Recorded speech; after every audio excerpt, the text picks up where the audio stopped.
আজকে শুক্রবার, পবিত্র জুম্মার দিন এবং জুলাই মাসের শেষ জুম্মা। হে আল্লাহ, এই জুমার দিনের ওসিলায় আমাদের জানা অজানা সকল গুনাহ করে দিয়ে মাপ এবং আমাদের সবাইকে হেদায়েত দান করুন, আমিন। সবাইকে জুম্মা মুবারক।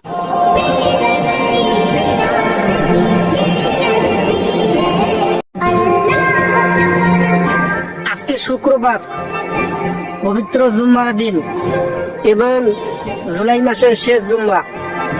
হে আল্লাহ, এই জুমার দিনের ওসিলায় আমাদের জানা অজানা সকল গুনাহ করে দিয়ে মাপ এবং আমাদের সবাইকে হেদায়েত দান করুন, আমিন। সবাইকে জুম্মা মুবারক।